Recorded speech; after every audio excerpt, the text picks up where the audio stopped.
on the cruise, you talked about Source doesn't see, it doesn't have taste, touch, or sight, it feels. And that was really a mind-blowing thing for me, because I always felt like people were watching me, and I never understood that they were really only feeling me. And it actually was a really cool moment, because I realized for the first time that... Before you go further, we want to stick something in, because it might change the direction of your question, your really good question. We just want to throw this in for you. We have said that, we do say that, and we do mean that. It is how it is. That it is your physical apparatus that has the translators of the vibration that gives you taste and touch and sight and sound and so forth. So without that physical apparatus, then those experiences are different from non-physical. But the satisfaction that you feel when you taste something that you like is felt by us. Yes, that's the part I got for the first time. So you could say that if it tastes good to you, it tastes even better to us. But it's not because of what's going on the tongue. It's a vibrational satisfaction that is deeper and richer than anything that your physical senses give you. Yeah, and for the first time I realized it doesn't matter what we do, it matters how we feel about what we do. That's how that came together for me for the first time. And now, when you get out ahead of it by segment intending before you get there, can you understand the exponential ramifications of that? When you get some momentum going before you even get into that segment, when you get yourself tuned in and in the state of satisfaction before you meet up with that segment, we want to introduce this. We haven't talked about it here, and then we want to hear you completely. It applies completely to where you're going. As we said earlier, we've been talking about segment intending right from the beginning with Jerry and Esther. And Esther had an impression that what segment intending meant was, I'm going to get in my car and I'm going to intend safety to the next place. And I'm going to get in my car and I'm going to intend open traffic, things like that, which we were in agreement with. That wasn't something that we weren't encouraging her to think. But her impression still was, I'm going to hook into the source energy and then I'm going to blast it into my future segment and I'm going to get it ready for me. I'm going to change it so that when I get there, I'll like it. And not only will it change for me, it'll change for anybody else that goes anywhere I go. I'm fixing that segment. You all come along. I've cleared the way. That's kind of the way Esther was looking at it. Now she understands that what she's doing as she's segment intending, she's identifying and isolating and calibrating to this vibration of utter well-being. And sometimes she calls it clarity and love and fun. So she's accomplishing that in her being. And then she's walking that being into a segment where she will attract those things from that segment. She's not changing the segment. She's changed herself, because it's attraction, attraction, attraction. So ornery people aren't going to come to her. And people that are reckless drivers aren't going to come to her. What's a vibrational match to what she has identified? And like our friend helped us to clarify earlier, she doesn't just believe it, she knows it. She knows it. She's done it. She knows it. She feels it. She goes. And this segment is so sweet to her. And this segment is so sweet to her. And this segment is so rich. You see what we're getting at? And so for that first time, I realized that the action isn't the important part. It's the feeling. And then you talked about, don't do anything that you don't think is appropriate. And I thought, oh, that seems judgmental. But then I realized, again, it's not a matter of whether somebody else thinks it's appropriate. The appropriateness of it is only important because it is how you feel about it. Again. Yeah, you'll split your energy. Here's the statement that's a really easy one to get hold of that is so easy to apply. Make a decision and line up with it. Make a decision and line up with it. Today we would say make a decision and segment intend it into place. Make a decision and then don't talk smack about it. Make a decision and line up with it. So there's a family reunion and you don't really want to go, but you feel like you should because your mother's going to be really mad at you if you don't show up. Make a decision and line up with it. So if you decide you're going to go, doesn't matter if you go or don't go, but if you decide to go, then make a list of all the reasons you're going. Don't go to please someone else. Satisfaction comes from one place and one place only, making a decision and lining up with it and moving in the direction of that decision. So don't do something because somebody else wants you to do it. You're just going through the motions and offering lip service, and it won't be fun for them either, or for you.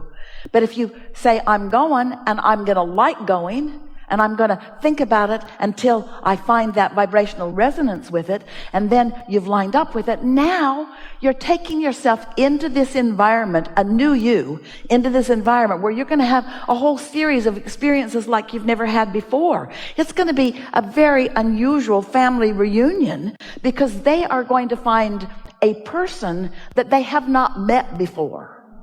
And they're not going to be able to talk you back into your insecurities that you had since you got stuck in that little chair when you were 4 or whatever. When you think about in the context of what we're just talking about, can you, from a vibrational standpoint, talk about the word responsibility? Because that's a conflicting word for me when I think about doing what I want to do sometimes. I just would like to hear you talk about responsibility. Let's look more to its roots. Let's start with the idea of response. Response first. And then let's talk about the law of attraction. And then let's talk about connection and how in sync you are with your inner being. We've been talking about, so you decide to meditate and you quiet your mind. And if you quiet your mind, you stop thought. And if you stop thought, you stop resistant thought. And if you stop resistant thought, your vibration rises. And when your vibration rises, now you're in sync with source energy and your inner being.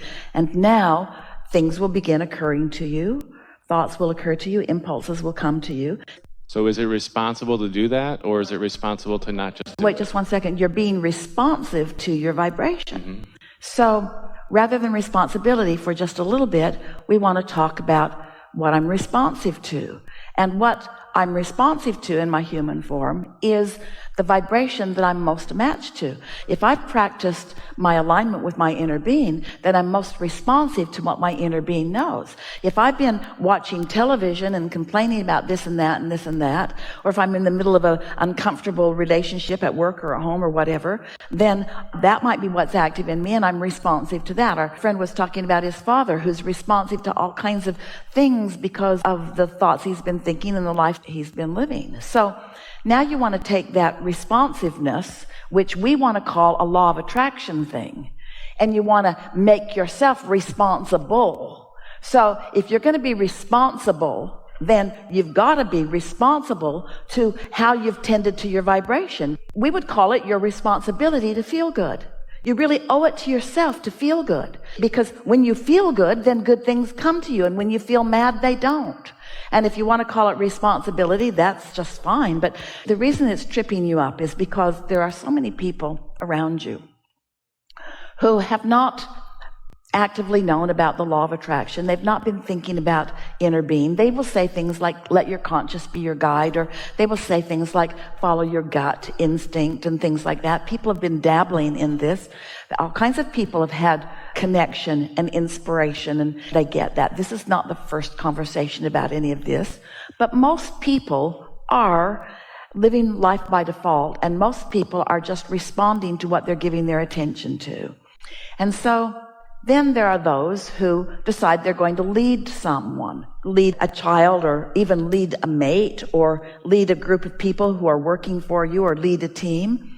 And their attitude about leadership often is by pointing out to you the things that will go wrong if you don't do this, and if you don't do this. If you don't do this, you're going to get fired, and if you don't do this, you're not going to amount to anything, and if you don't do this. And so most people have been pushing hard against what they don't want and then disallowing what they do want. And so their idea of what comes to them is all disturbed. It's all distorted, because even in religion, they will say to you, if you keep these rules and you do these things and you don't do these things, then you will be rewarded. And then logical people keep those rules and don't feel all that rewarded. And then they see others around them not keeping the rules who seem to be thriving. And they say, What's going on? And then people say to them, oh, well, you can't tell while you're still here on earth. The reward comes after you die.